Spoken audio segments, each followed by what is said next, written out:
Younger self. Younger self. To my younger self. To my younger self. What's your story? To my younger self. What's your story?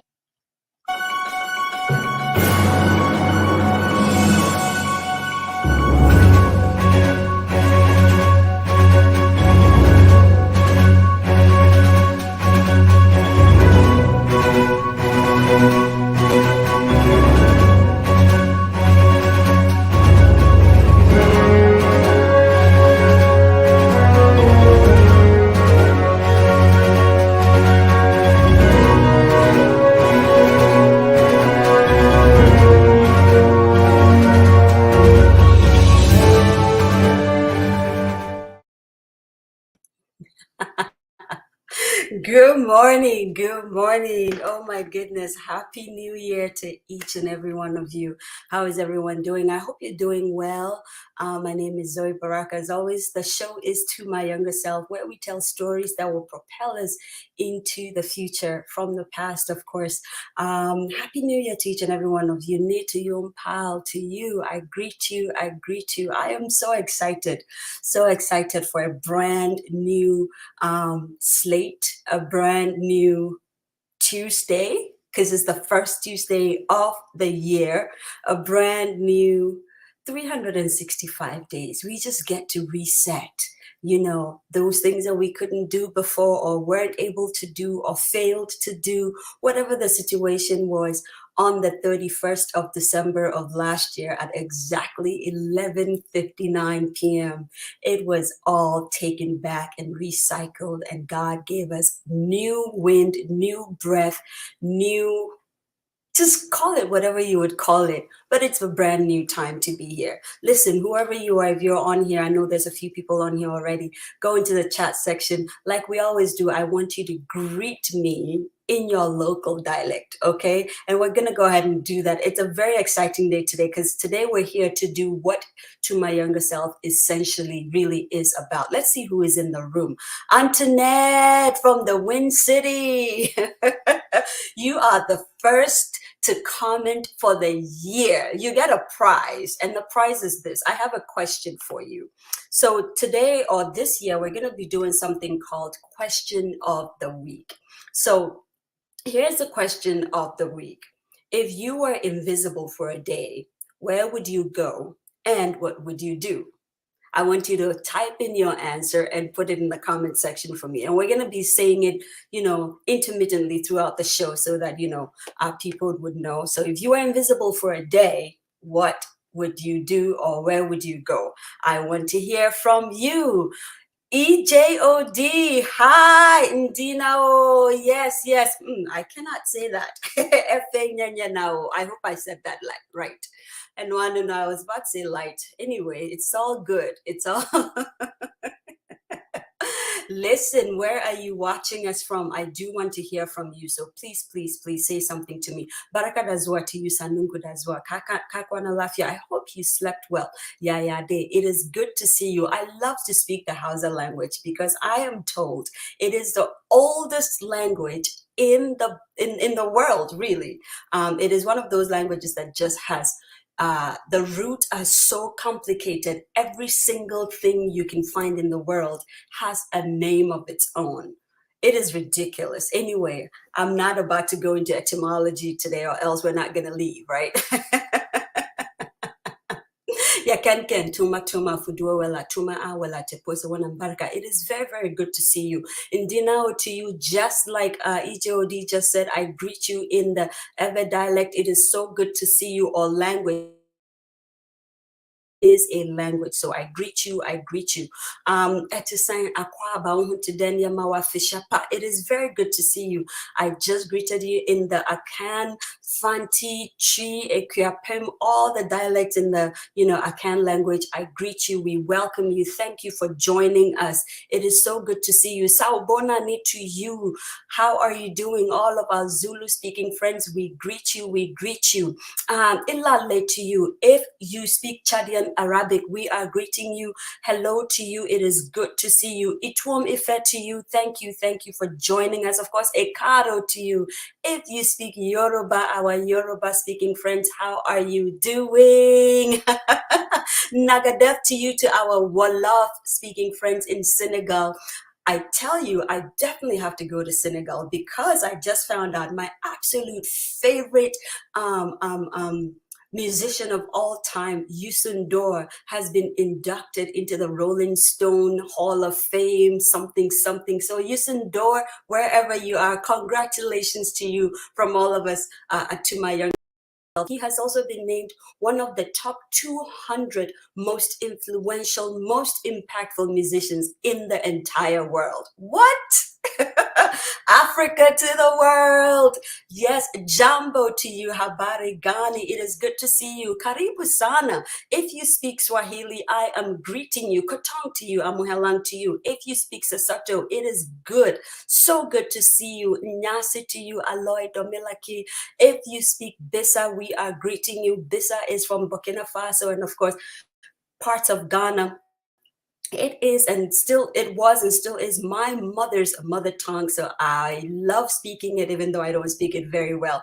Kotoli to you, to our Fulani friends. If you speak Fufoldi, we are greeting you. We greet you. Bon dia to you. Bonjour to you. Of course, bonjour, no, buenos dias. Imaraba to you. It is good to see you. We are so happy to see you. Let's see who is in the room before we introduce our guest for the first time 2023. Antoinette says she is in Australia. You are sleeping what? Girl, well, at least you woke up to watch us, right? So that is good. That is good. Let's see who is here. Doris, how are you, my dear? It is so good to see you. You are watching us live from the central region. What happened? Did you move? We want to hear from you. It is good to see you. Yes, we miss you. We miss you. All right. Today we're here to talk about the stories we tell ourselves. And to help me kind of peel the onion and talk about stories and the impact storytelling has on us, and how we allow words or how we allow storytelling to become a part of us, whether we realize it or not, is an incredible person that I feel like I've known this woman for over 30 years already. And I'm dating myself. Yes, I am a little over 30, okay? Because listen, storytelling is serious business. I'm actually reading this. This is something Abba herself wrote. Storytelling is serious business. It brings us together, sometimes tears us apart, and informs our decisions. It helps us remember who we were and who we want to be. Storytelling allows us to go down a path that may or may not make us. It is what the entire world is made of. And I'm probably adding this. The Bible, in essence, is a storytelling book. How we were born, who we are, our characteristics, our instincts, our mistakes, quirks, imperfections, whatever they are part of who we are. And that's what storytelling is. And we're here to talk about that. Our resident, this is the To My Younger Self, chief resident psychotherapist and psychoanalyst. Listen, sometimes I have to be careful what I say to this woman because, man, she be asking me some questions and I'm like, please don't be a therapist. She is a transformational speaker, incredible hope monger. I call Abba the chief hope monger because, in her own words, her heart cry is to promote mental, emotional, and spiritual health by educating, inspiring, and ultimately elevating people to harness the amazing power of hope in their lives. Whenever I talk to Abba, I walk away sometimes just like a weight has been lifted off of me. And she may not have necessarily said much. She would just listen. And then you just keep going. You just keep going. I have developed a very deep sense of respect for this. I call her a young woman. She is a young woman. I know today's intro is long because it's the first, it's the the first of everything. So I'm gonna keep going. No, I joke, I joke. Listen, I can go on and on. She's a mother, she's an incredible glam ma, which is a glamorous grandma. She is a beautiful, beautiful soul, an incredible wife, a dutiful, very responsive friend. There's so much more I wish I could add to, but you know, like they say, hi, so I'm not going to say some of the things that Abba is to me yet, because there'll be a time for it. Ladies and gentlemen, can you please do me a favor, like we always do in grand to my younger self fashion? But before you even welcome Abba, I want you to do something for me. Go, I know you're watching us, so just click the link that says share and invite your friends to join us in this conversation, okay? Alrighty, ladies and gentlemen, like we always do into my younger self fashion, please, please, please help me welcome the absolutely incredible Abba Cato Andah. That was a long intro, wasn't it? Girl, I'm out of breath. can I just hire you full time as my personal hype woman? Please, how much will you pay me? You let's talk, but it will be plenty. I need $1 million right now, so you know. It will be plenty because we are going into, we are in a year of abundance. That is our Is that what the pastor said? That's what we are declaring, and that is what we are receiving. Amen. Amen. It is so good to see you, sis. Welcome to My Younger Self. It's the first show of 2023, an incredible, what would I call 2023? It's like a 360, like when a cycle has happened. Day. So thank you for being on here and being a part of it. You are kicking off to My Younger Self for us. So the momentum you bring, that's what we're keeping on with it. Amen. And I'm incredibly honored. You know, I have been a fan of To My Younger Self since I discovered you guys probably about a year ago. Yes. Seen the show, as amazing as it was when I first watched it, I've seen it go from strength to strength to strength to this mighty thing that we see in front of us, you know, and to be asked to be the first guests of the year. My goodness, it's going in my Hall of Fame among my awards. So thank you. Oh, stop it. My head is too For big real, right now. for real. I'm incredibly honored. Thank you for having me. So let me throw the question to you. If you were invisible for a day, where would you go and what would you do? That's the question of the week. You can answer it now, or you can answer it during the show, but definitely before the show ends. Let me ask you a question. And you just said I'm always the therapist. Why would I want to be invisible? For what reason? Oh, this is a game. Girl. It's a game. It's like you daydreaming and saying, if I could be anywhere in the world right now, if you know, I didn't need plane tickets, I didn't need to get a visa and get some shot, and I could just close my eyes and wish myself somewhere, what can I change? What would I do? Either past, present, future. You know, don't be a therapist for 2 seconds. Yeah, but why would I have to be invisible to do that? It's just how my mind works. Because you don't need to take airplanes and cars and trains and, you know, all that stuff. Is it invisibility, or is it the power of being able to just translate myself from one place to another? Okay, let's get into the conversation, and I'll think of something. You know what, this woman pie, you're making the game too hard. I don't like it. Too hard. I do not like it. But so the reason why Abba is here is a couple of weeks ago, I was talking to a friend. And this friend is one of those friends who is very strong. I mean, a very strong person. Every single time I would talk to him, he would give me all these incredible quotes and what they call that, like you need a booster shot so you can move on and do things when I am depressed or I'm sad and I'm crying, which happened to me a lot in 2022. Thank God it is over. I mean, the year. And you know, he was just on point. And then out of the blue, just getting towards the end of the year, we're talking, and he said, I've been incredibly, and it hit me like a ton of bricks. You are depressed? the cheerful one, the one who is always telling me to get on my feet and giving me Bible quotes, and not just that, but other, like, how is that possible? And it dawned on me that I had put him in a box. In that box, he did not have a right to be depressed. Or at least in my mind's eye, I couldn't see the person as a depressed person. I thought his life was set, married with kids, and all kinds of things happening, great things, jumping from airplane to airplane, doing things.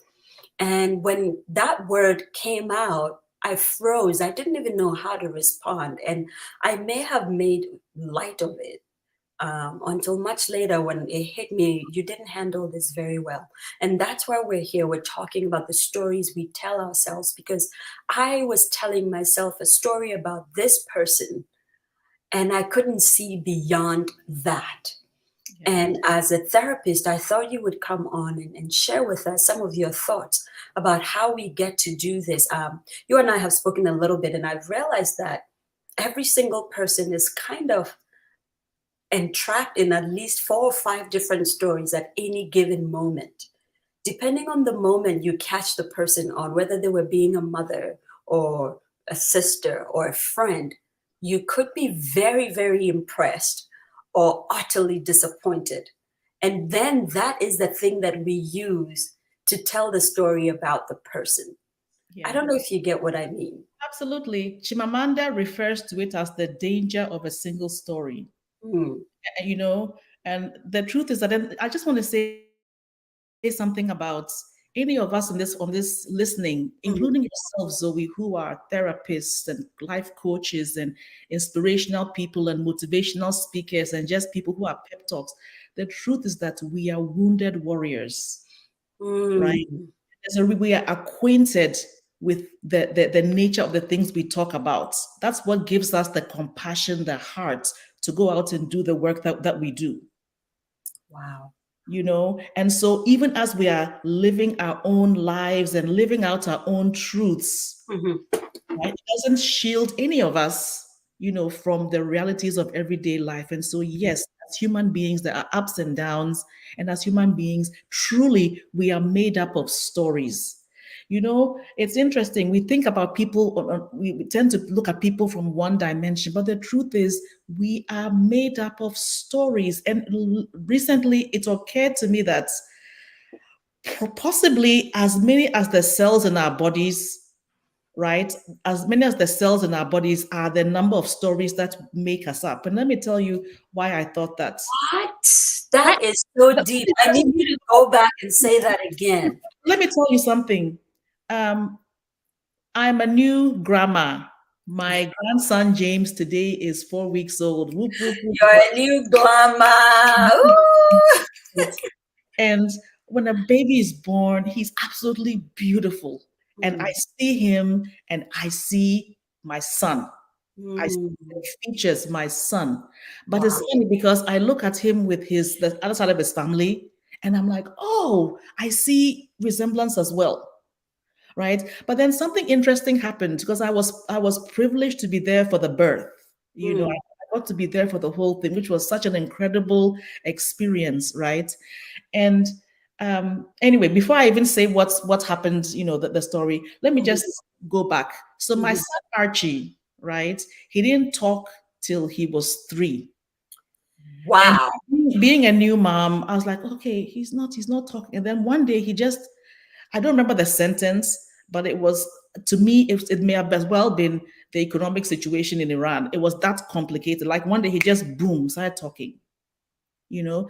And so I remember then talking to my dad about it and saying, you know, it's so strange. Archie wasn't talking, you know, and then he just started talking. My dad said, yeah, the same thing happened to you. In fact, when we sent you to school, we were worried that you weren't talking. And the doctor found out that you were tongue-tied. And so we're considering, should we go? So the tongue tie, anybody's problem with tongue tie, I didn't know it till then, is that there's a little bit of flesh underneath your tongue. Oh. Right? Tongue tie, that flesh maybe it joins the tongue a little bit forward. So it restricts movement of the tongue. So even now, like, so we stick out your tongue as far as it can go. Let's see. Okay, you're frozen now. Let's see. So my tongue goes as far as this, right? That's as far as my tongue goes. So now my son, we realized that he was tongue-tied as well. So it was possible he just needed to know how to use his tongue. And so the words were there. Maybe it took him a little longer to finally know how to use his tongue. And then when he began to speak, it was boom, boom, boom, full sentences. You know, he's an incredible speaker. His enunciation, his diction is on point, you know. So anyway, we're at the birth of my grandson. And so he comes out absolutely beautiful. They're checking him out and then says, he's tongue-tied. So all of a sudden, there's a story. So now he's tongue-tied, and my son said, "Oh yeah, so am I." And I said, "Yeah, so am I." So all of a sudden, so there's a story behind. So now there's a story behind it.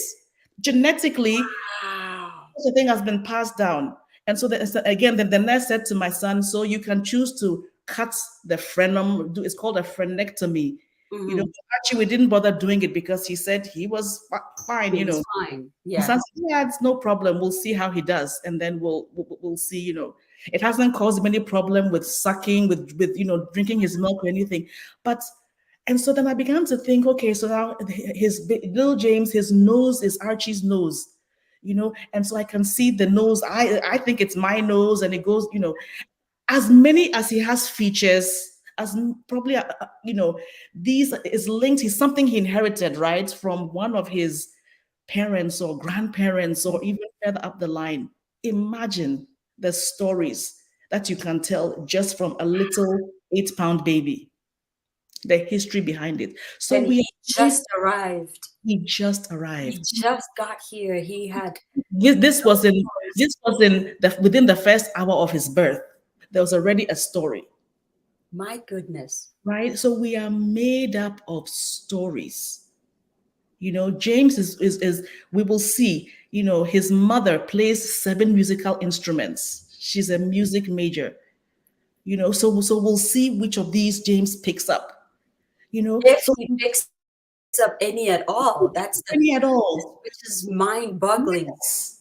So you know, we are, you know, we are as diverse as even our genetic features, as our history, as our parents, as our experiences. You know, lies our story. And if you just look at me as the woman who is tongue-tied, you're going to miss so much about me. Much. You're going to miss so much about who I am. If you judge me by the length of my tongue, my ability, I had an uncle who used to be able to touch his nose with his tongue. What? Yeah, I was growing up. I was like, ew. But anyway, so it's just a simple point. I'm just trying to say that, you know what, there's not a single narrative to anyone's life. And truly, we strip people of their humanity when we choose to look at them one-dimensionally, because we are not. I'm not just, you know, hopefully I continue to grow as a hopemonger. Hopefully I continue to become my best self, right? But I'm not just one-dimensional. You know, you are not just an amazing talk show host. As you said yourself, you had a hard year. I had a hard year. You can't look at snapshots of people and think your life. Truly, unless there's a webcam, right? And it's on there like Bruce Almighty. Going with people for 24 hours, even then, watching them for 24 hours still won't tell you everything about their lives. No. Experienced, because you can't get in their heads. Yeah. So we should not assume. The good starting point is to not assume. Yeah. And that brings me to the at the beginning of last year, we all heard when this famous person took her life. And I forget her name now, but she was a pageant winner. and then she went on to become a talk show host of some sort, or a journalist of some sort. She took her life. And then at the end of the year, we heard about DJ Twitch, who also took his life. And just before then, people kind of saw him. He was doing incredible things, on the Ellen DeGeneres show. And then he was, on Instagram with his wife. They were both dead. My goodness, this internet is going to give us some. Anyway, I think I'm back.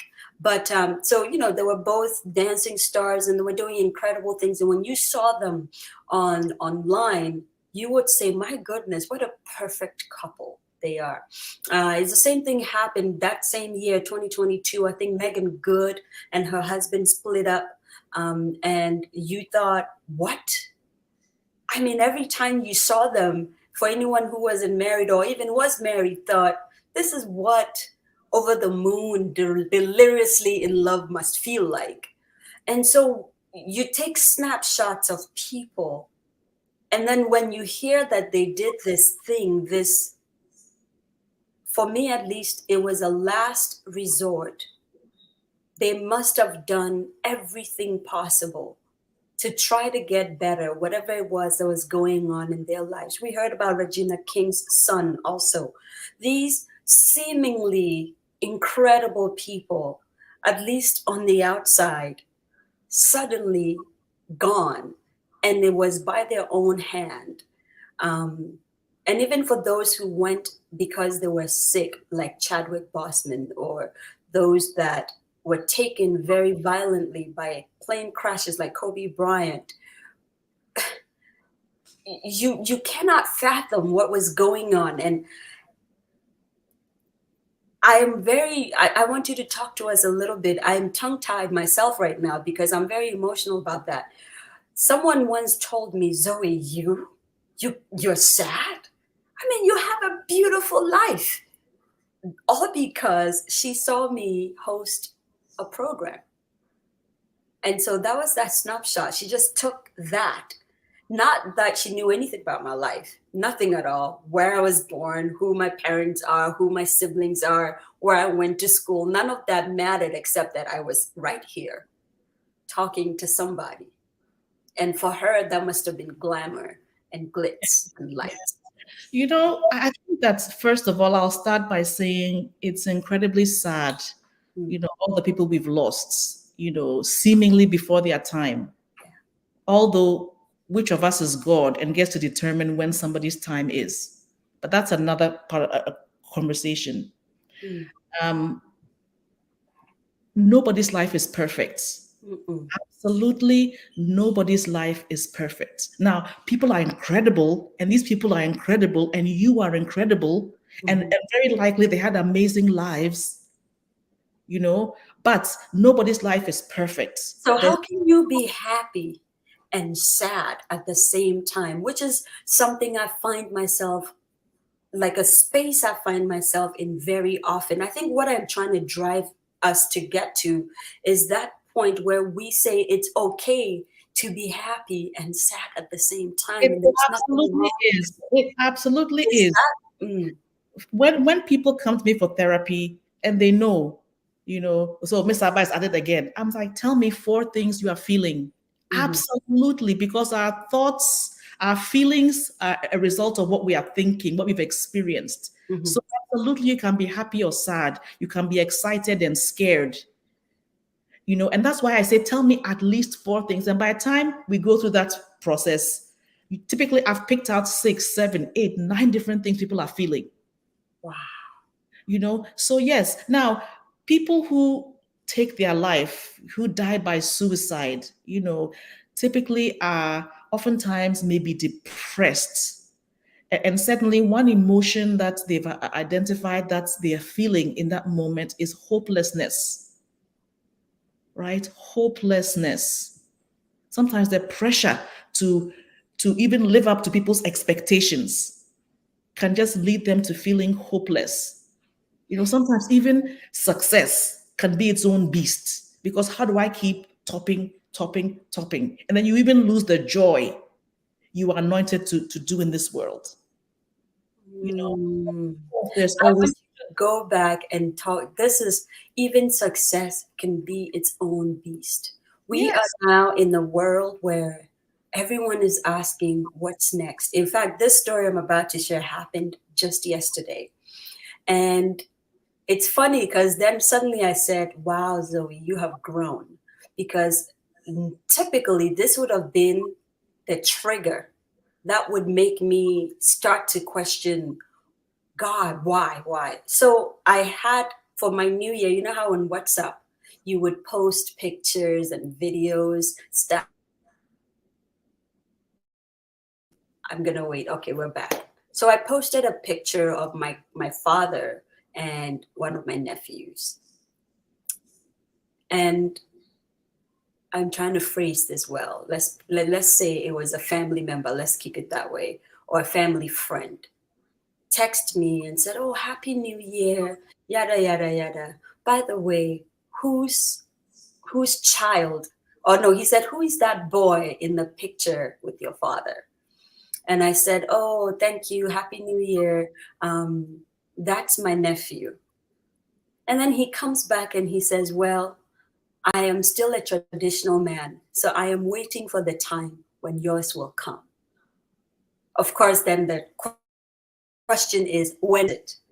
And when are you going to get? And when are you going to? And when are you? So in that moment, everything I have achieved or may have achieved or is in the process of achieving meant nothing. We have found ourselves in a society where we're looking for what's next. Oh, well, yeah, you've done that, but what's next? And especially for women, it's even worse because no matter what you do, if you don't have the marriage card, and if you have the marriage card, you don't have the baby card. And if you have babies and you have all girls, then you don't have the boy card. If you have all boys, you don't have the girl card.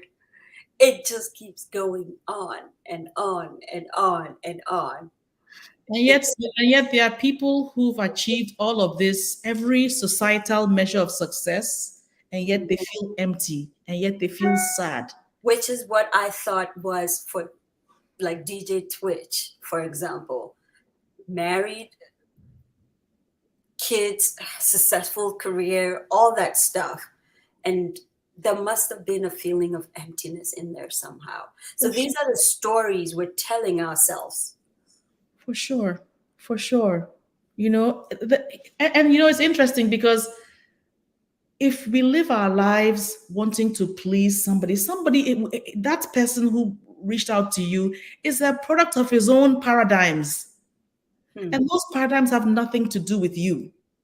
And so I think we will allow ourselves to be happier when we don't feel the need to be affected by somebody feeling like they are putting their paradigms, on you.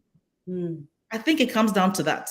Yes. And that's what I was saying, that at some point when you notice that you've grown is when I text back and the thing was, haha, with a smiley face. Exactly. And thank you, Happy New Year. Exactly. And it took a whole day for me to realize, wait, that's what he said. It didn't even occur to me 3 or 4 years back. This would have been the beginning of a brouhaha and say, oh my God, what a terrible way to start the new year. I have a young lady who comes to see me for therapy, and is an African who goes to an African church. And up with a lot of that. When are you going to get married?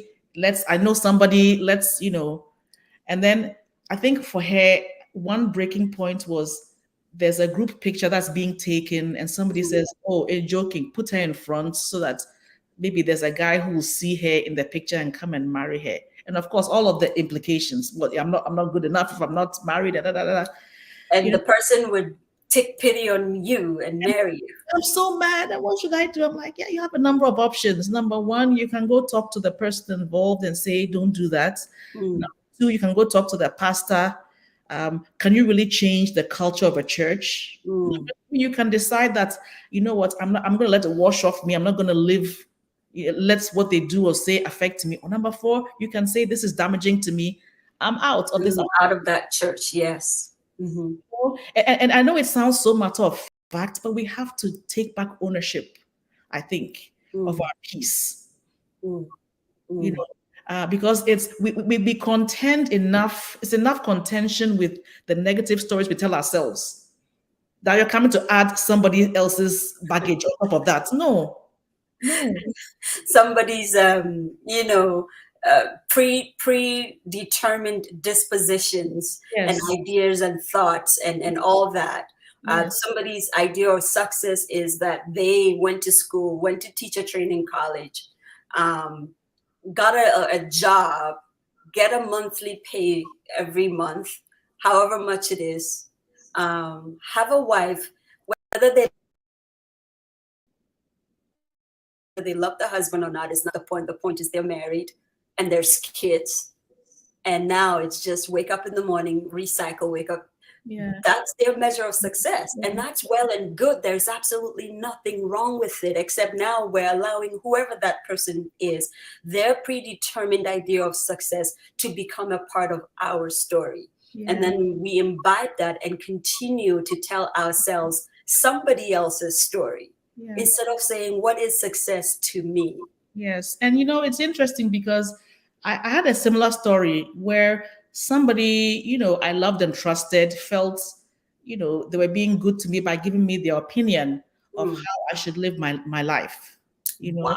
And I think the initial thing was upset, irritation, how dare you? But, they too, they're a product of their mindsets. But I think even deeper than that is the question, what story was I telling myself in that moment? You see, the thing about, we've just talked about the fact that human beings, we are made up of stories. Yeah. We love to tell stories. So here's some interesting facts about how our brain works. Our brains like stories. Oftentimes in life, we have incomplete information. And so what we do is that then we fill in the incomplete information with assumptions.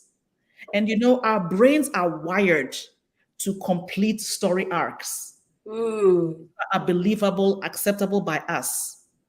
And then whenever we solve something and figure it out, the brain then rewards us by giving us a rush, an injection of something called dopamine.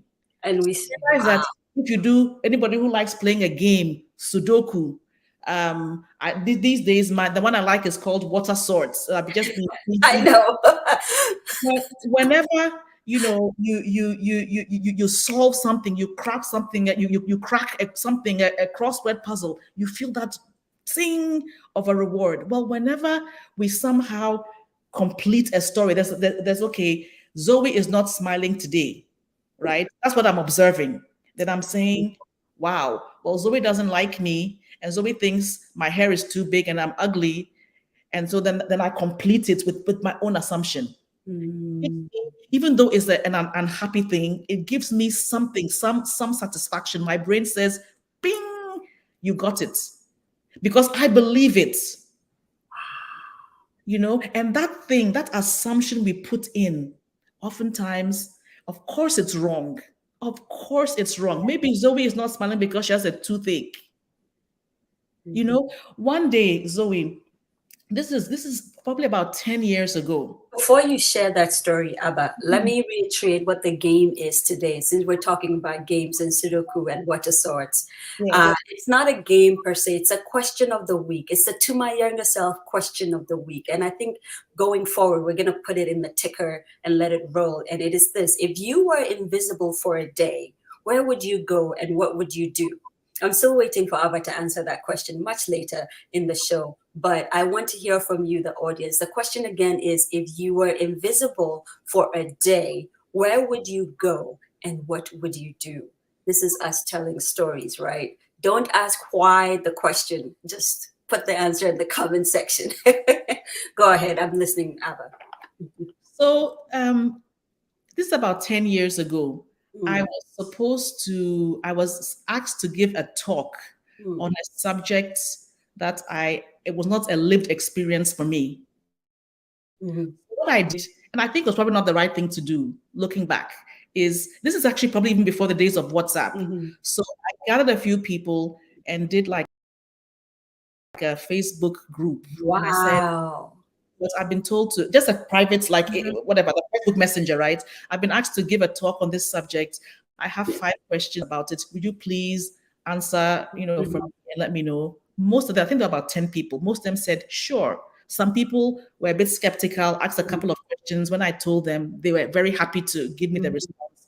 One person just left the group, right? And when they left the group, I didn't even recognize at the time I was doing it. Immediately, my mind started working 100 miles per hour. Oh my goodness. Wow. Who am I to gather people into a group? Have they told me that this is their experience? How dare I? Do I think I'm better than them to gather people? And I went through all of, oh my gosh, she thinks I'm a crazy. I didn't even realize I was doing it. In any case, I got the people I needed. I gave my talk. I thought nothing about it, right? About a month later, then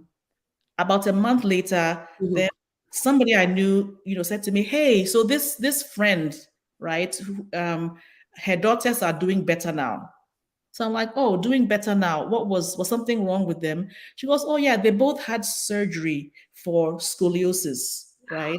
It was like a major surgery. I said, oh, I didn't even know that. When did they have the surgery? She goes, about a month ago. I rushed to the group I created exactly a month to the day. So very possibly, my God, with 2 children going through surgery, her whatever. She was right. She was like, I can't handle this now. Of course, there's no way without asking I could have been privy to that information.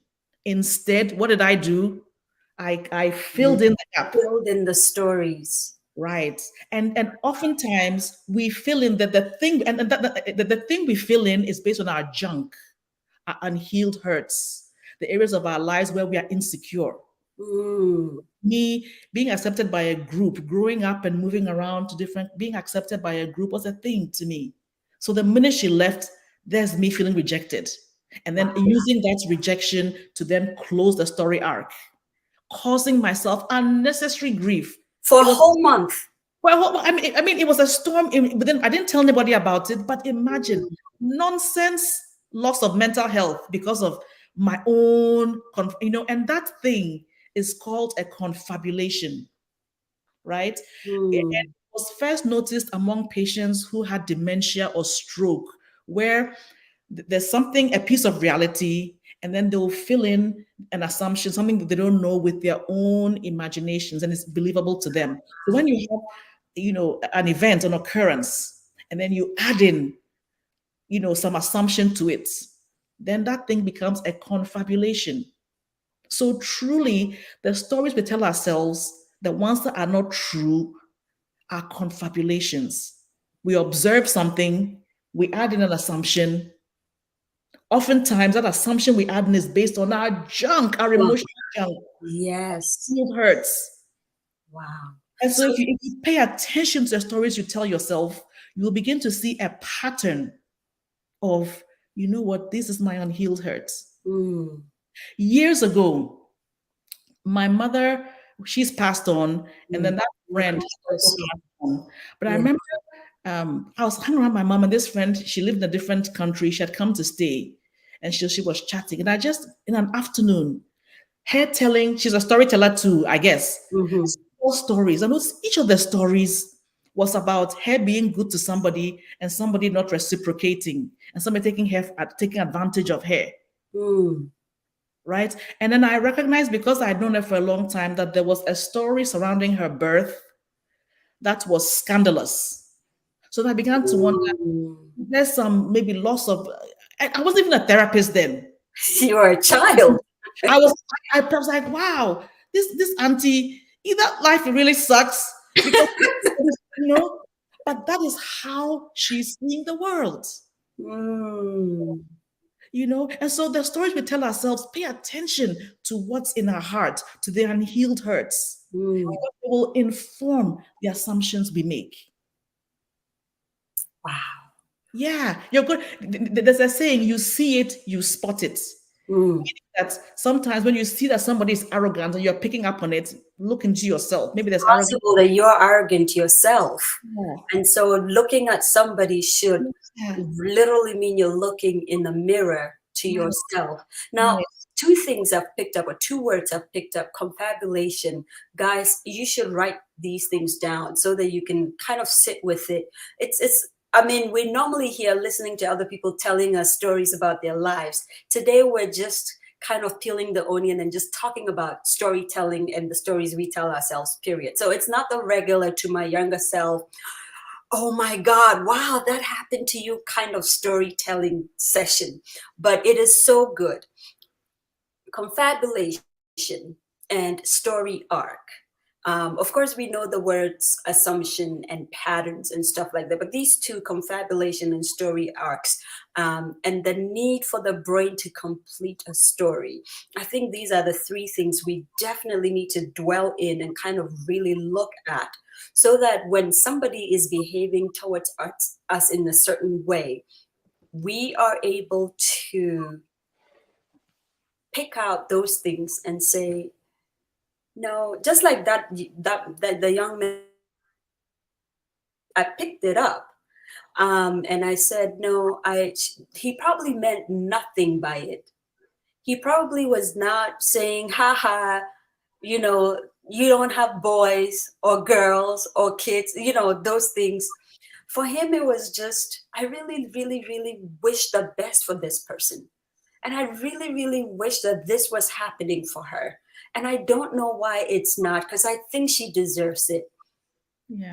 You Yeah. know, and Yeah. maybe in his mind, this would have been his way of an encouragement. Yes. In his way, this is the best. Yes. Right? This is the best. That's based Yes. on his experience. Exactly. I can somebody is X, Y, and Z. This is the Yes. best. You know? Yes. And I have found, Zoe, that when I confabulate, the strange thing is that oftentimes, as I said, the assumption is based on my unhealed hurts. Still, you get a sense of satisfaction because you in your mind, you quote unquote solved it. Yes. And so, but when you keep asking yourselves, recently, Zoe, we chatted with this guy who told us, keep asking why.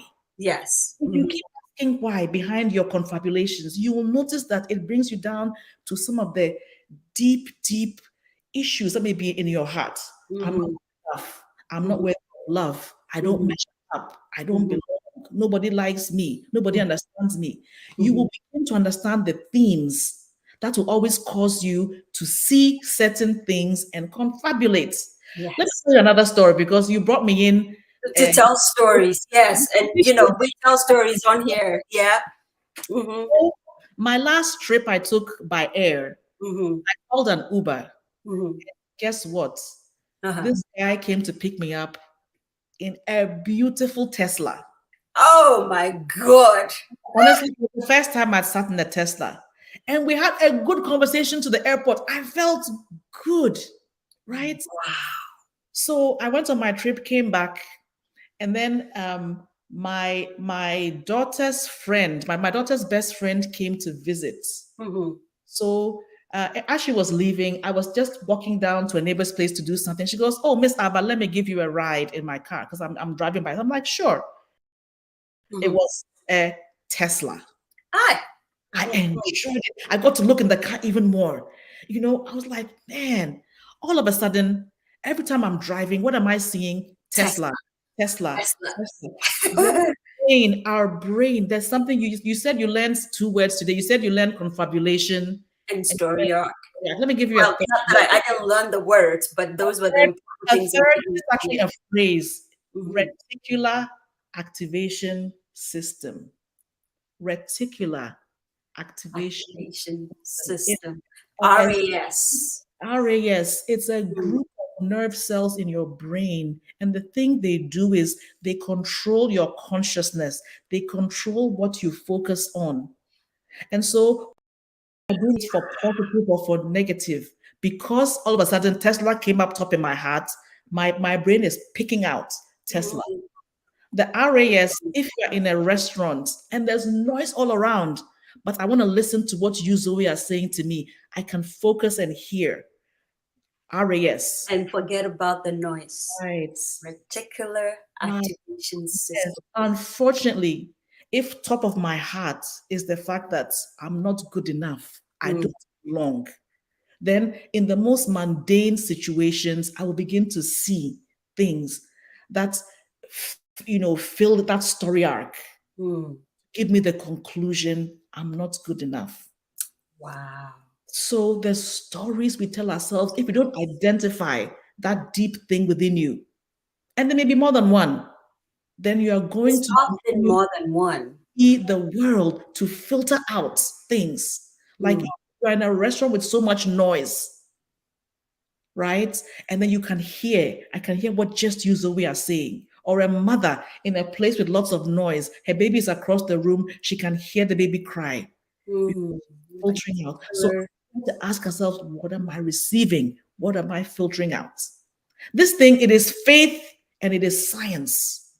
No, I was about to say it is purely faith, because now you're saying this and I'm realizing we gave it the word science, not God. God said it. God did it already.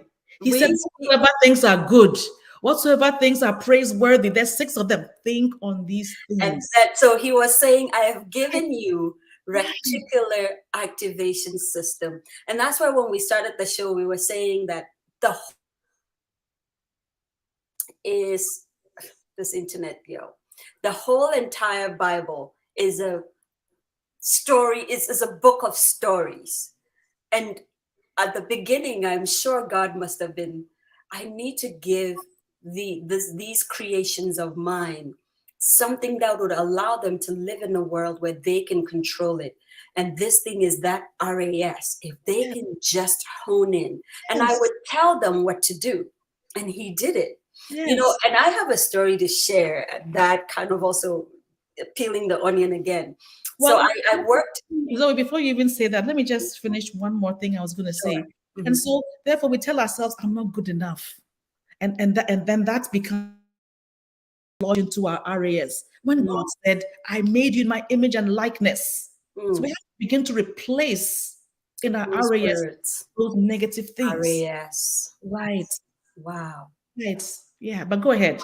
No, I'm absolutely fascinated. But there's a few comments that I thought we should just go into. Going back to the question of the week, which is, if you were invisible for a day, where would you go and what would you do? Princess the African says, rob a bank. Please, we don't want to know about that. Girl, you make me laugh. Listen, this is definitely some kind of a story arc right there. No, it is a story arc because I know her and I know she's an anointed. I know. Anointed psalmist. Yeah. And Audrey says, I would go to my naysayers' houses to eavesdrop on their conversations. It's so funny, Audrey, you said that, because you're telling me I'm being too serious. I truly, if being invisible means I'm hearing what people are saying about me, I don't want to know, because I don't want to mess up my RAS. What people say about me is none of my business. Right? So me personally, I don't want to know. Do you? Wow. Right. I need to get my RAS straight. Auntie Dory says, I'd fly and rest in some, I believe she's probably saying clouds, or, like a very peaceful place. And, Lauren, hi. It is so good to see you, minstrel, all the way from the UK. She says, we'll visit the World Bank. Are you just visiting or you're visiting? Then go to the Wall Street Market and go have a look at the vision wall of Oprah and some gospel artist. There, she got very detailed. Then the last place will be the BBC studios. And I hope you added that hopefully you would be the interviewee or the interviewer, not just to go and see. You know what I mean?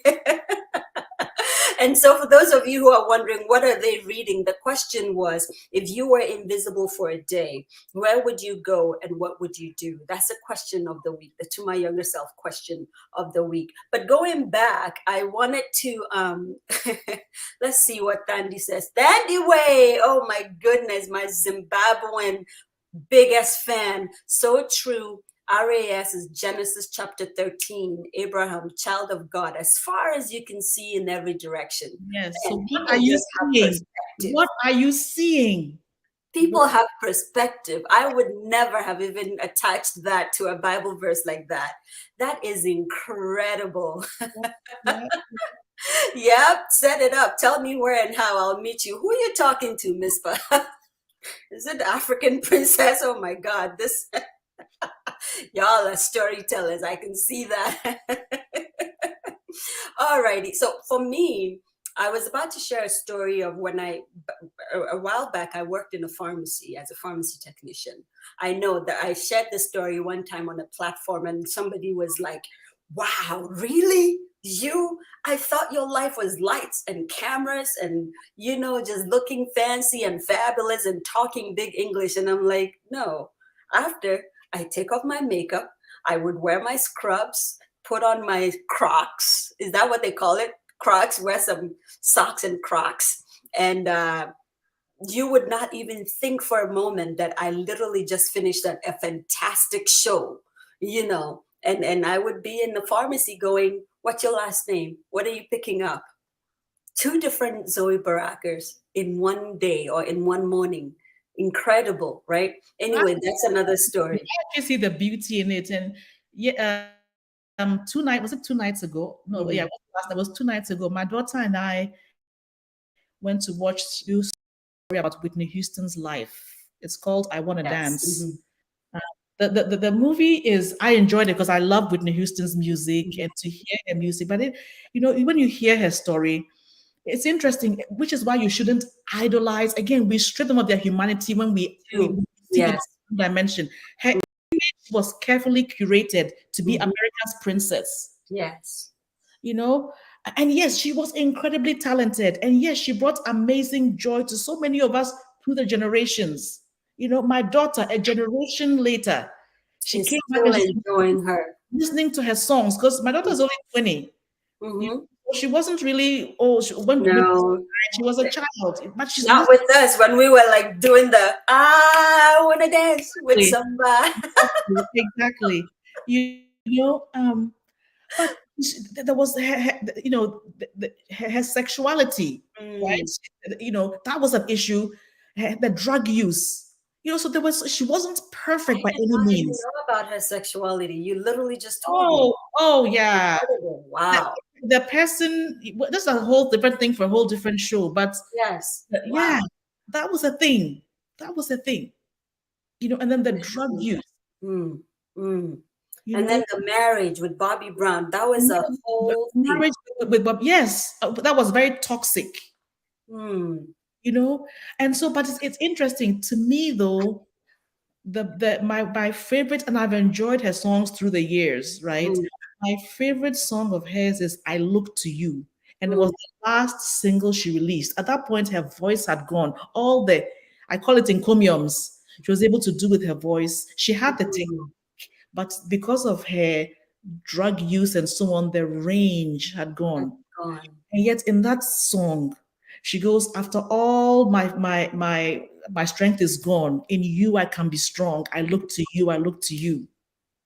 The song, it almost haunts me because now you know the story behind it. Well, she even talks about sinking to rise no more. She died, but that's different. But the point was, she took what she had and she sang this amazing song. Anyway, that's just, the point was she was not one-dimensional. She was incredibly beautiful, model, looks, right? Incredible talent, incredible personality on stage, brought joy to so many people. All of that was her. All of that was her.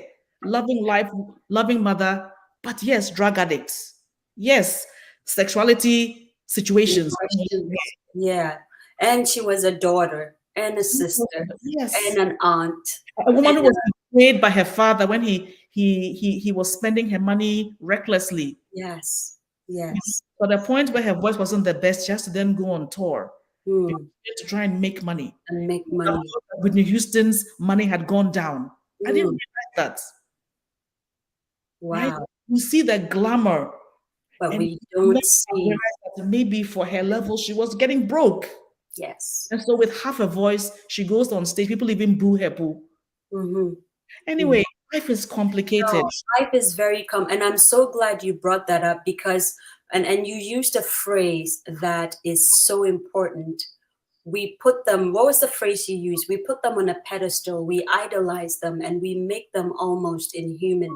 And when I say them, I'm including all of us, because this is what we do to our parents. This is what our parents do to us. This is what we do to our sisters and our brothers. We do it to our aunts. And again, that's why I was saying that family member, I don't even realize that I may have been idolizing him or putting him on a pedestal, but and it's also possible that because of who he may have been to me, it's why it didn't really affect me.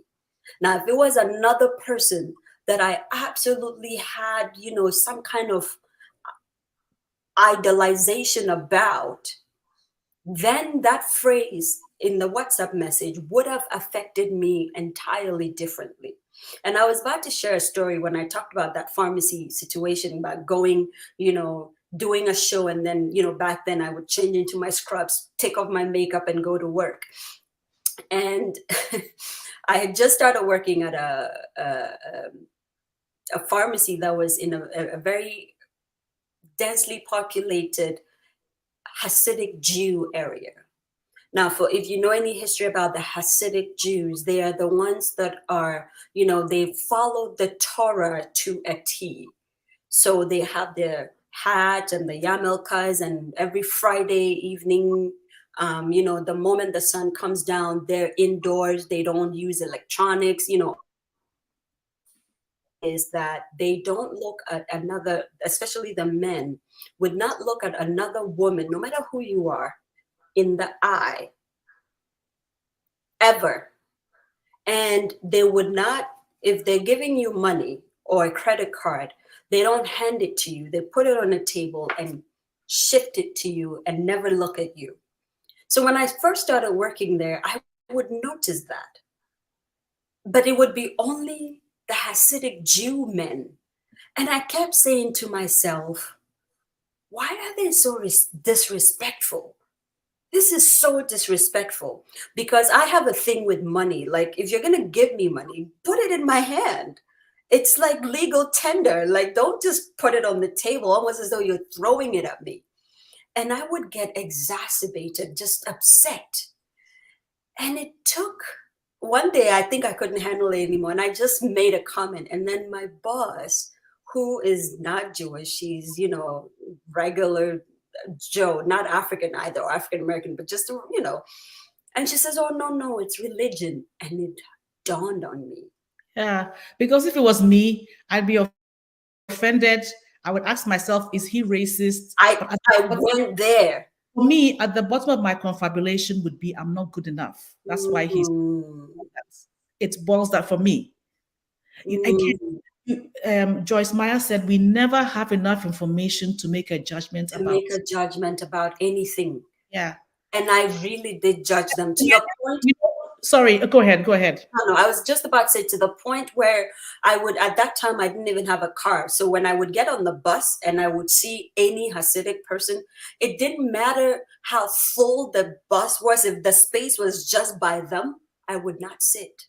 That's how indignant I was. I was just so upset.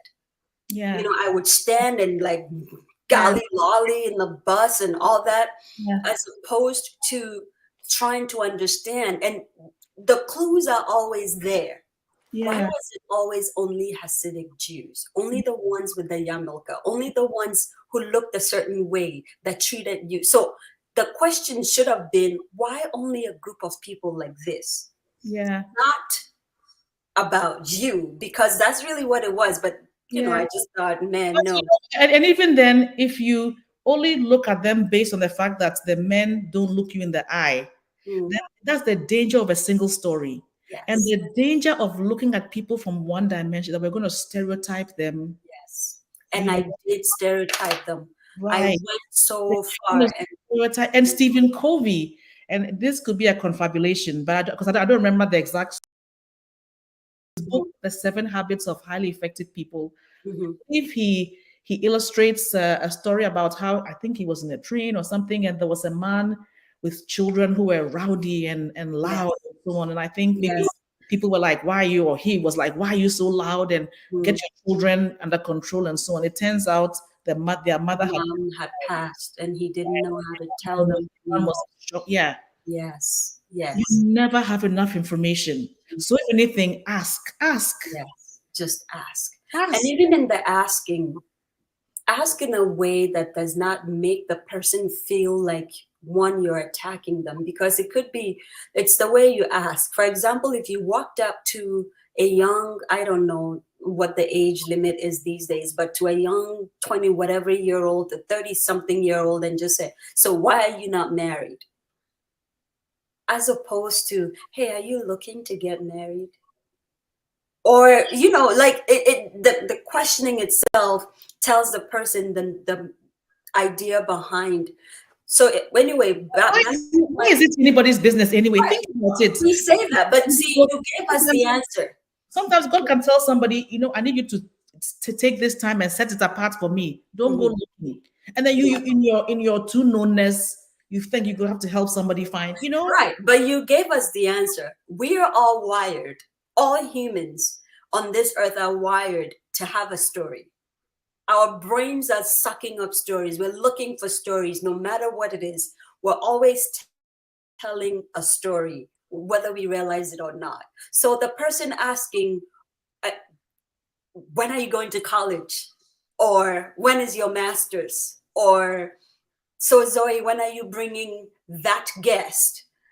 Whatever the question is, it's their need to fulfill a story in their minds. In their minds. It's also in their mind sometimes is the fact that they can actually pick up a phone and text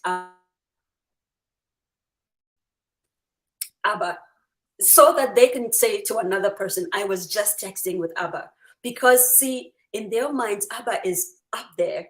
And the fact that they can question Abba is something to them. The power of single stories. That's their single story, but we don't understand that. What I went on to do with the Hasidic Jews is later, I went to a yeshiva, like the Jew, they have their own universities and libraries. So one of them is a yeshiva. And I started to read up on them. And I started to learn, and I realized just how incredibly community-centered these people are. And how if you just look past those rules, which have nothing to do with you as a person, they would do it to anyone. They do it even to the president of the United States. It has nothing to do with you. Then you realize, man, there is so much to learn. And how... when they would hear my name, suddenly the reverence would go from there to 1,000 because the name Baraka means something to them. Yes. You see how the story just changed because all I did was take a bus and go to a yeshiva and sit in the library and read a little bit. So I think what we're adding is, somebody said history is important. Dr. Vivian says that history is important. All I did was try to go back and just check on the history of why they can't look at a woman in the eye, and why there are women who are married wear wigs instead of having their hair out, and things like that, you know. Stephen Covey in 7 Habits of Highly Effective People, he says, seek first to understand. Right? Don Miguel Ruiz, in his book, The Four Agreements, says, not make assumptions about anybody. Yes. You know, and I think, and if we are going to be actualized human beings, then it bears, you know, every time you confabulate, ask yourself, why, till you drill to, oh, I'm not good enough. You know, that thought, which is not true, obviously. Right? I figure out some of those unhealed hurts, unhealed situations cause us to confabulate. Here's what I found, Zoe.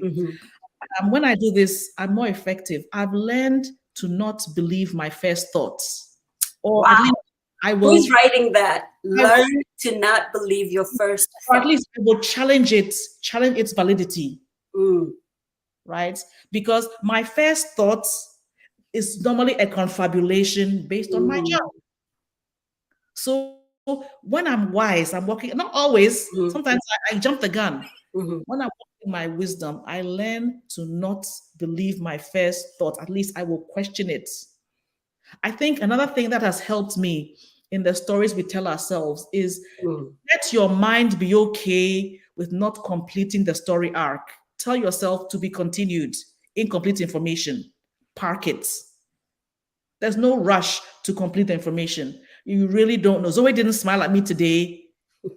What's going on? Why didn't she do it? I really don't know. Don't So, know. and it may be that I may even say, hey, Zoe, you didn't smile at me today. Why not? And you say, oh, it's just something private. Mm-hmm. Still, then it means still, I go back to that situation. Zoe didn't smile at me today. I don't know why. Park it. Do not the conclusion. It is those confabulations based on our junk, our emotional junk. That's what causes the problem. But the truth is that we believe the confabulation. That's We why always do. it's Yeah. that we tell ourselves we believe the confabulation. You know, when I was reading about this for you, I came across. They said that in a university they did a study. Mm-hmm. They brought a bunch of people and they showed them a pair of several pairs of socks. Mm. Told them that there's subtle texture and color differences in the socks. Mm-hmm. Or pick your favorite one and tell us why. Right? People came up with all sorts of stories from their childhood and how this felt and what it reminded them of, and the different color and why they preferred this color to that color. Apparently, the socks For were the same socks. Oh my God. yes, yes, yes, yes. That is That how. is incredible. So The stories. to understand, Wow. challenge your first thoughts. Mm. First thoughts. Oftentimes, it will be based on the areas of your life you haven't fully reckoned with, the hurts you haven't fully healed. There's so much going on in the comment section. I thought I would kind of let us read a little bit. And guys, the question still remains. I still want to hear from you guys. If you were invisible for a day, where would you go and what would you do? When we come back from reading the questions, I'm definitely going to kind of ask Abba to answer that. I think she's going to give me some psycho something. Actually, it's going to be so. Yeah. But Thandi says, Thandi says we do it to our pastors, leaders, one another, and actually miss out on being real, doing life together, looking out for each other, and making disciples. That is spot on. That is spot on. Yeah. We Yeah. rob people of their humanity. We put them on pedestals. It's not fair to them, and it's not fair to us. Yeah. Then you see somebody based on some confabulation that you cannot ever read. Yeah. You're yourself. Yeah. So stop it. Don't just, if somebody posts a picture, any good photographer will take like 20, and then maybe you get one good one. Yeah. Right? You're seeing snapshots. Stop looking at snapshots and assuming you know somebody's life. You don't. And I will give you a typical example. Abba, last year, and I think, Abba, you are privy to a lot of the things that have happened with me and to me over the last year. And there was a point, and this is, again, we're peeling the onion. And the thing we do unto my younger self is we try to be as honest as possible. But I was going through this thing that was just it was a lot. And so I would cry a lot. I cried a lot. And there was one Tuesday, I woke up and the first instinct was to cry. It was like 4:30 in the morning. And so I was crying. And I think my sister, one of them had called me. And I was still crying. And when I say crying, I'm not talking like you're talking and tears are streaming down your eye kind of thing. No, I mean boo-hooing like a baby and crying with snot coming out and your eyes are puffed up and they're red. and I had a show at 7:30. And this was actually on a day where the guest that was coming on was one of the most anticipated guests on To My Younger Self. I mean, a lot of people were waiting. So it wasn't one of those things you can say, I don't feel like doing it today. So my sister and I, we talked, and sometimes you get to a point where no matter what is going on and no matter how much you want to help the person, you have nothing else to say. And I think she had gotten to that point. So all she did was just stay on the phone while I cried like a child. And it was maybe like 6:15 at that time. Jumped in the shower, washed, came out, still crying, doing makeup, still with tears. Set up lights, everything, come on the show. Lights go on. Rolling credits. Opening credits. The moment it came live, I had a smile on. I say, hi, welcome. Thank you for joining us To My Younger Self. And you're spilling out all of this. Yeah. And I remember a text coming through, man, you are psycho. Were you not just booing? Like, how are you smiling inside of like, it was like night and day. And anyone who was looking, and actually most people would reach out to me after that show that day. And they were like, that was your best show. Yeah. You were phenomenal. You were incredible. Yeah. The funny thing is, right after that show, I went straight to the couch and continued to cry. Yeah. How did you know that? So I think that when we are called to do something, the Holy Spirit also enables us to do things. And what He enables us to do is not dependent on, yes, you will have crappy days, sad days, but you still go out and do these things. And thank God for the Holy Spirit's enablements. Yes. Yeah. Thank God for the Holy Spirit. And I love what you said, because you showed up. You showed up, you were obedient, the Holy Spirit took over. I think that was what happened, because it was an out-of-body experience. I love that you're talking about it now, because people would understand that, yes, in the course of life, you may have crappy days, sad days. Yeah. God will still enable you to do what you are called to do. And if yes, you allow Him. Yeah. some kind of weakness, cry it out. Yes. Cry it out. And then bind your heart and engage in life. Wow. Wow. Wow. Angela says, do we even have to ask? Can we not wait until they broach it with us themselves? And I think the answer for me is, honestly, as human beings, it is hard for us to wait for people to broach us with it. Our natural disposition is to ask questions. And whether the questions are sensitive or not, we sometimes don't realize it. So I don't think we can say, can we not ask? I think we can say, should we ask, and how should we ask it? I think so. And I think that the studies have shown that if you have somebody who is depressed or suicidal, say to them, hey, you know what? You look sad to me. I'm okay. And they may not want to talk to you about it, but at least let them know that I'm here for you. If you ever want to talk, please know that I'm here, a phone call away. Need, in the whole point is that in reckoning with the fact that we are not single stories, we are multi-dimensional, complex beings with good days and bad days and difficult periods in our lives. The whole point of it is to have more authentic relations, so we can reach out and say, hey, Sister Jane, are you okay? I saw you and I thought of you, or what. We don't have to even over spiritualize it. I had in the dream, No. You know what? This is it. How are you doing? I want you to know I'm here for you. Or I heard you write, you posted something about something difficult, and it just touched my heart. I'm praying for you. I'm here for you. How are you? Or if you know the person well, I noticed that you are keeping to yourself. You are not eating well. It looks to me like you're not. What's going on? Because that can make the difference between Twitch doing what he did. Yes. And then not to, criticize his wife and family, because we don't know the full situation. You don't know. Yes. You don't know. But it's interesting when we understand that we are even multi-dimensional people, then we'll feel released to be able to show that today I'm sad.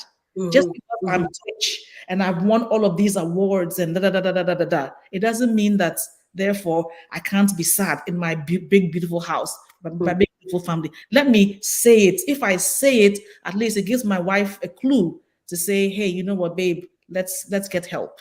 Yes. Yes. You know, so again, we are challenging the stories we tell ourselves, number one, because they are lies, Yes. and we are lying to ourselves, and we are lying to ourselves and how we see other people. We cannot have good relationships, but also it can block us from seeing what's really going on and being able to do what we're supposed to do, which is link hands and brother to brother, sister to sister, help Yeah. each other in this journey called life. The stories we tell ourselves. There are so many angles we could come at this. We chose the storytelling angle because ultimately I believe human beings are a conglomeration of, I just made up a word, but it's all good. I do that a lot. We're going to call it Barakanese.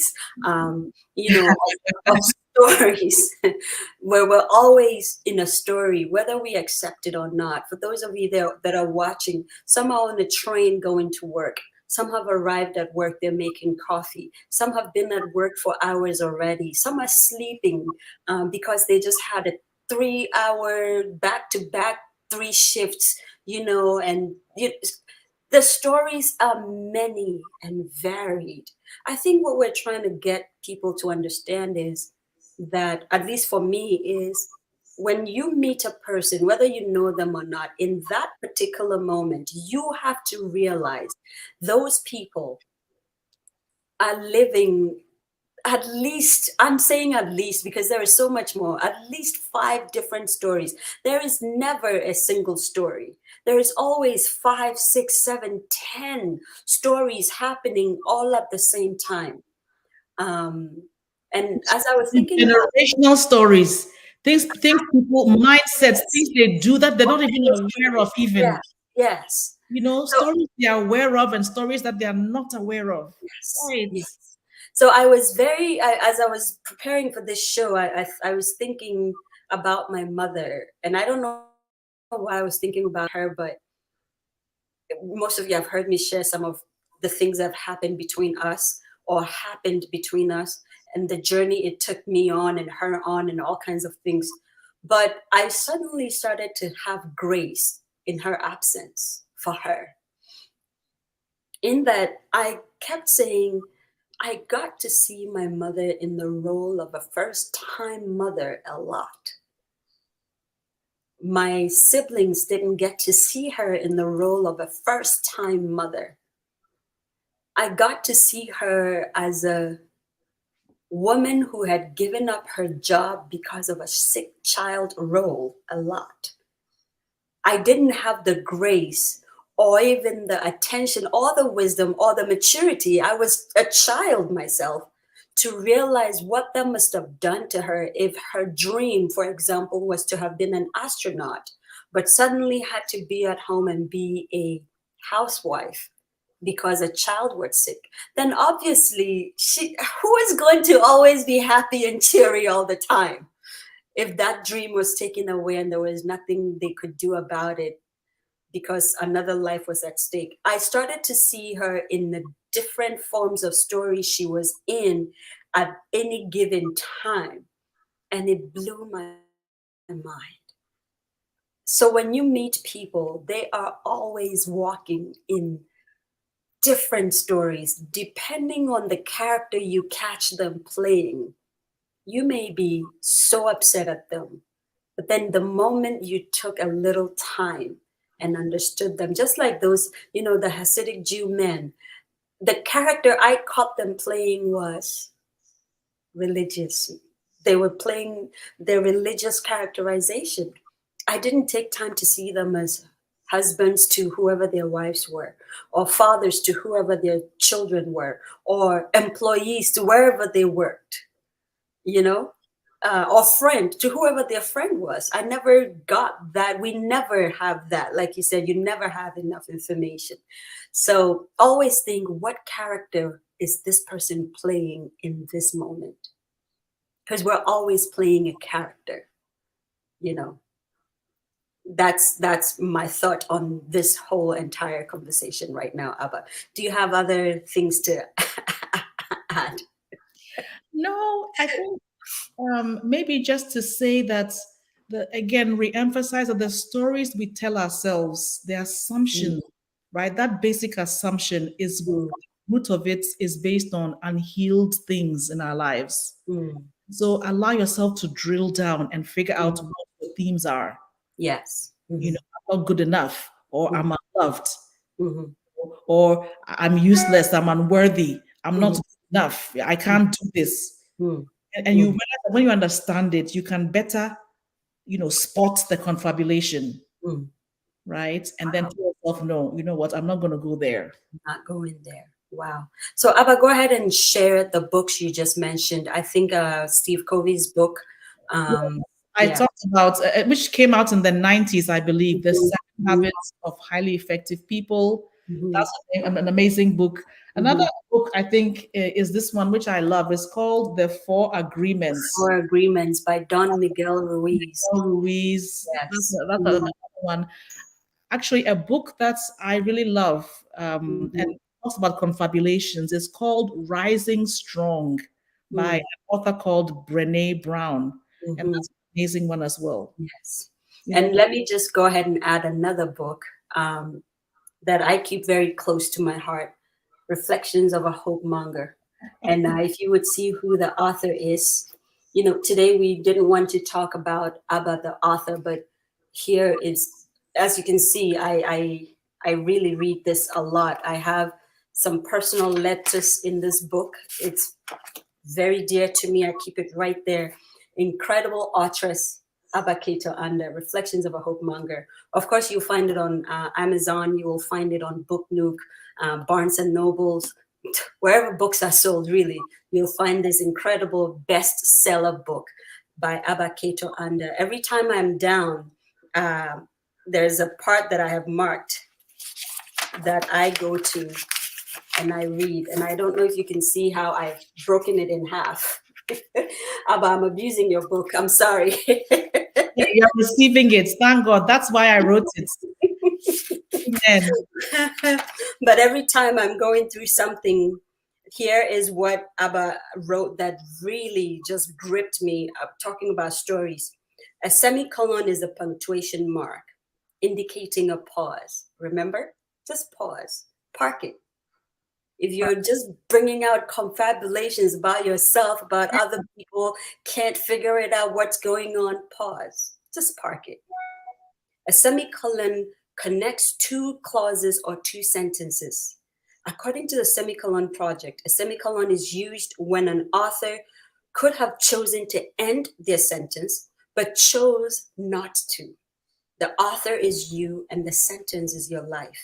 The semicolon is symbolic of our lives and how we have chosen to carry on. Your story is not over. Mm, It cannot be over. mm.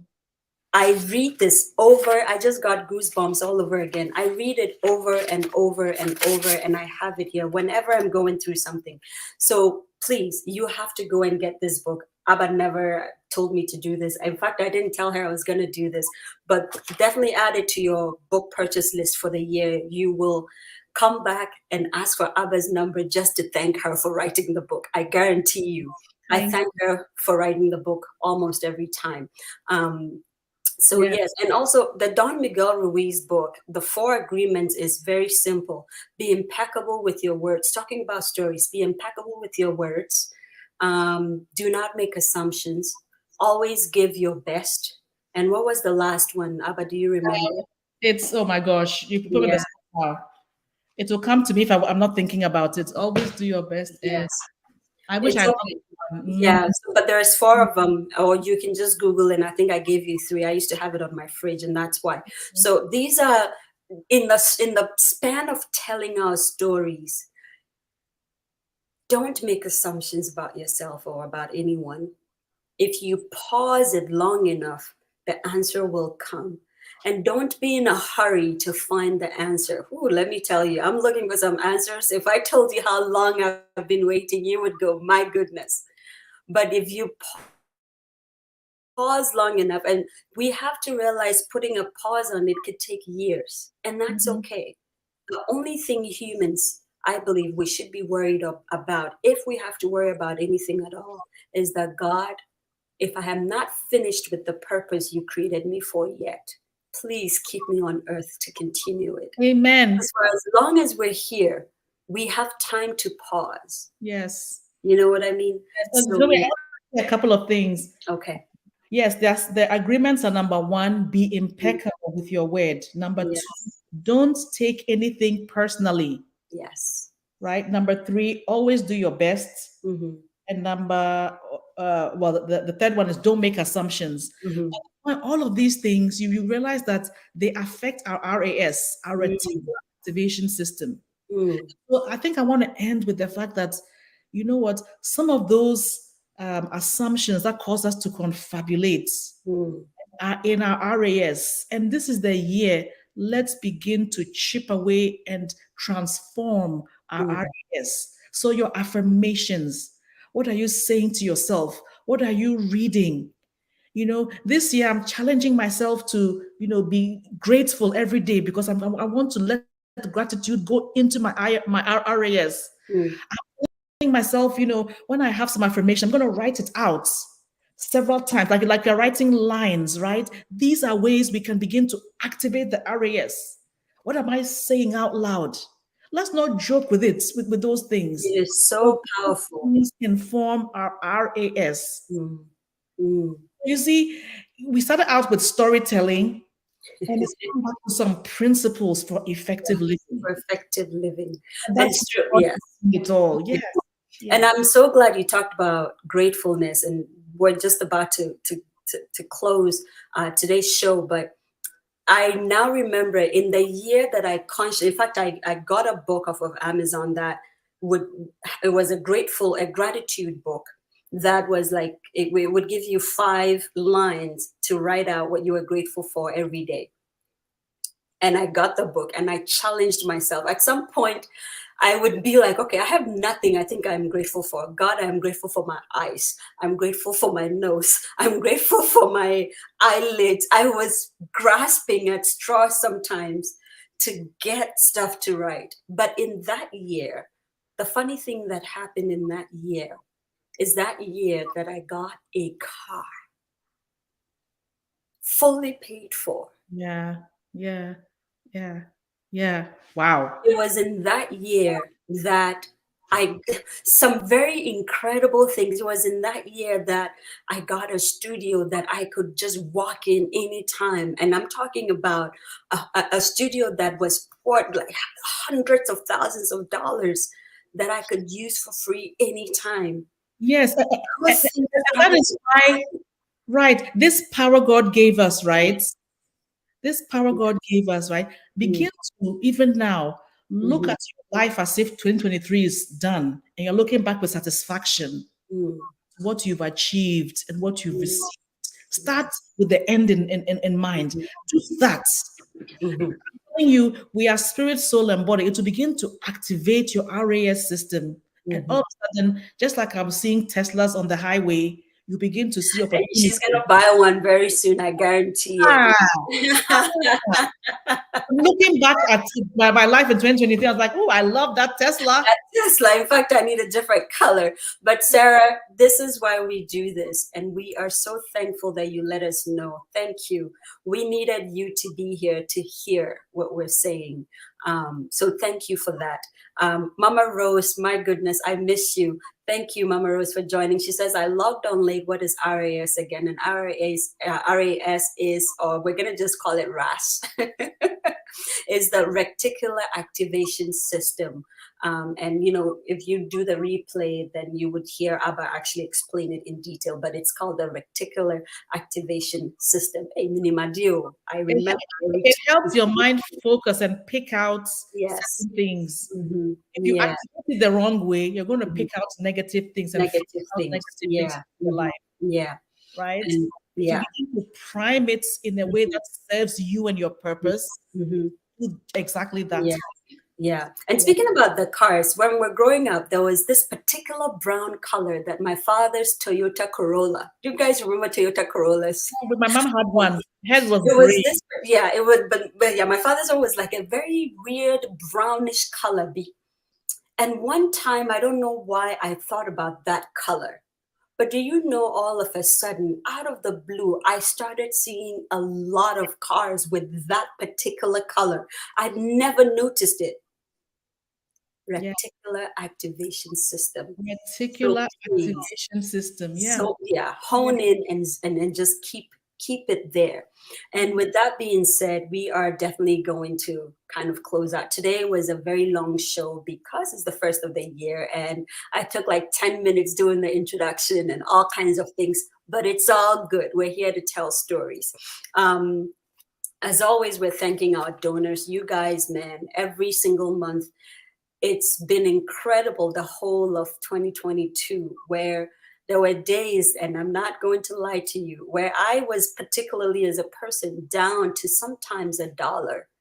And I'm being open and honest like this, just so you understand that you can catch, again, people in different stages of their lives. It doesn't mean they were not being successful or they were not achieving anything. It was just a part of a story you found them in. They're in the middle of a story. We're always in the middle of a story. And sometimes I would be down to nothing, and these donors would come in. There were days I would be like, what kind of t-shirt would I wear? Oh my God, I overwore that t-shirt. And then somebody would donate and say, use this to buy a t-shirt for the show. That's how it's been. So you guys, you donors, I am just very grateful. Auntie Rose Machayo, thank you. Auntie B, thank you. Jane Fiorito, thank you. Mr. EKD, thank you. Auntie Araba, thank you. There's so many of them I cannot mention. And those that are giving us stars in the comments, I am very, very grateful for you. In the new year, we still want to continue just supporting Ghanaians and Africans, to be precise, all around the world. So of course, we want you to support Book Nook.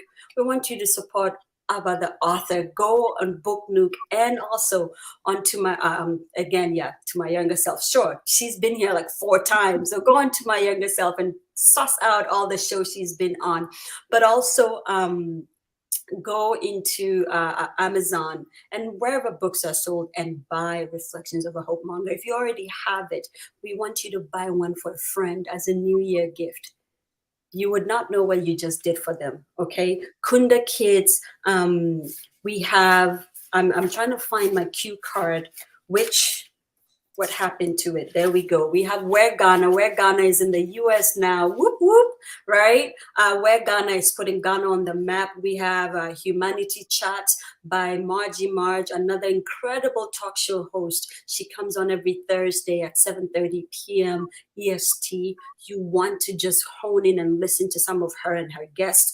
Kua Designs, keeping us authentic. Music for your quality feed, coming on every Sunday with the incredible Uncle Akofi Show, who closed out the year for us in 2022. That was an incredibly fantastic show.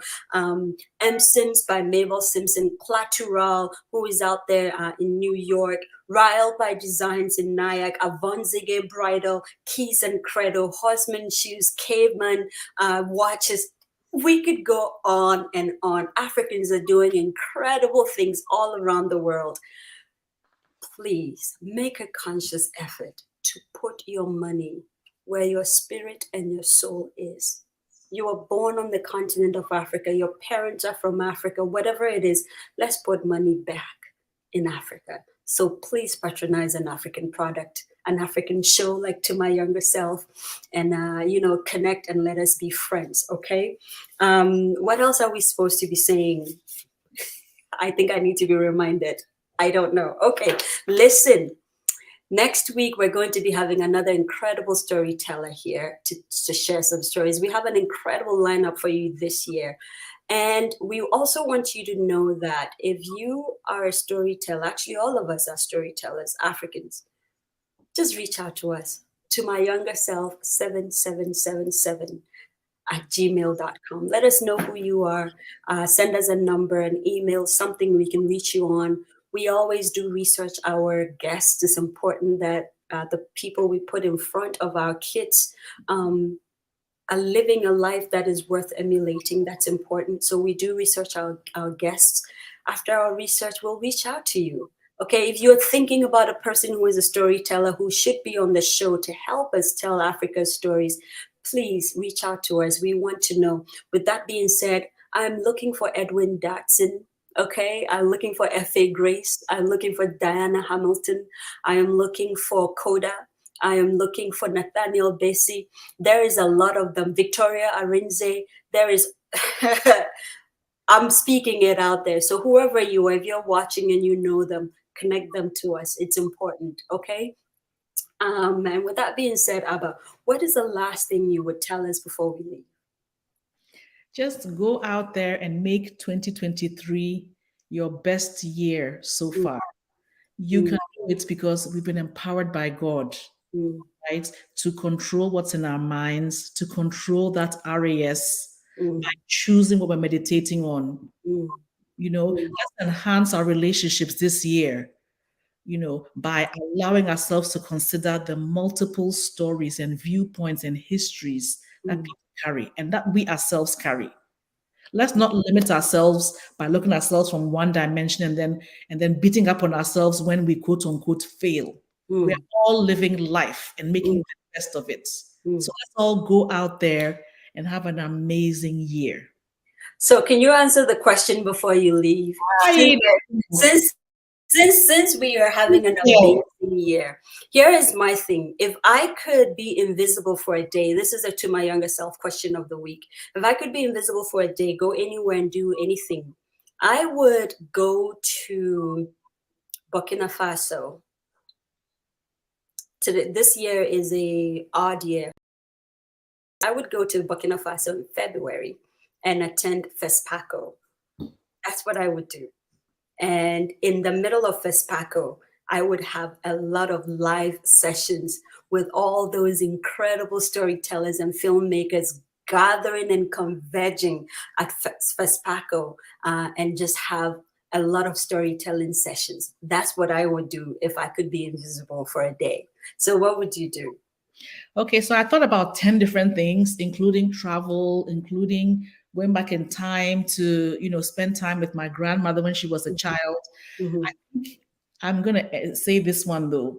I would pick people like LeBron James, the Dalai Lama, pick a Christian guy, I really admire. I would pick, just people, Oprah, people who have excelled themselves in their fields, right?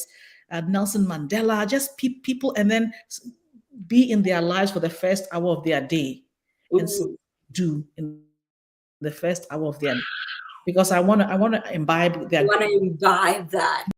Because I think how we spend the first hour of our day is so important. It's so important. Yeah. Chale, do you see how we literally just told you who we were?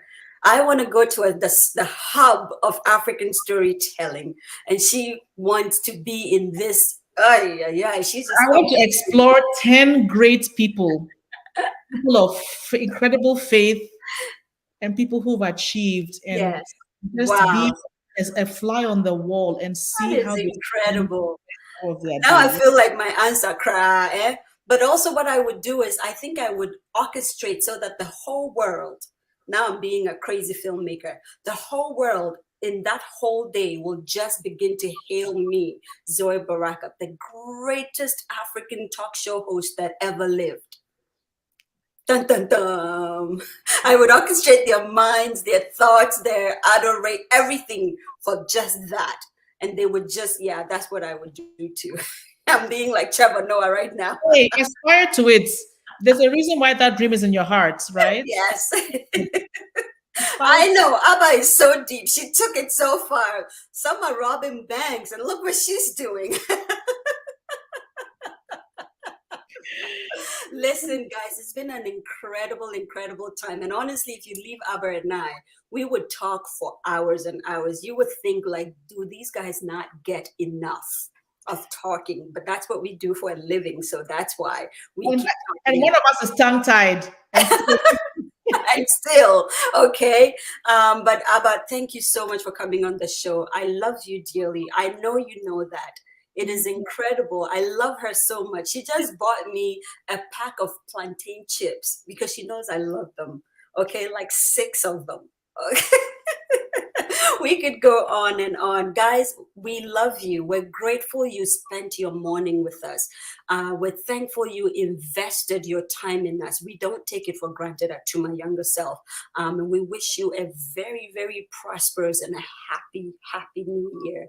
Here is to telling incredible stories because we are living incredible lives. Okay, my name is Zoe Baraka. I have been your host, your moderator, your facilitator of this conversation on To My Younger Self. I am grateful that I get to do this every week, and I've been in the studio with the absolutely beautiful, indomitable, crazily intelligent woman of a decade, Cato Andah. We love you and we will see you next week. Okay?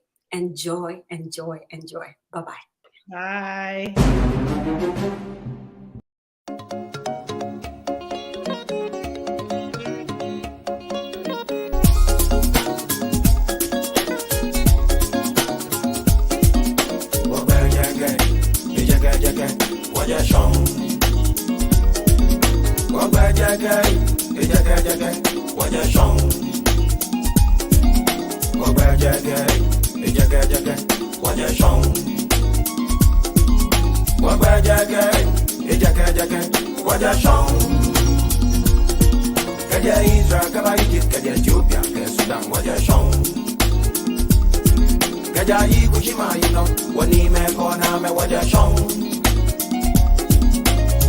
So Timbuktu, Ghana, Mali, Sumanguru, you know what you're shown.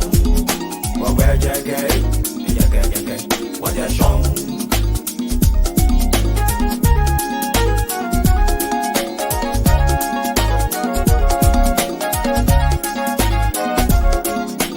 So Timbuktu, Ghana, Mali, Sumanguru, you know what you're shown. Manchester, you know Sumanguru, you know what where you get. What you're shown.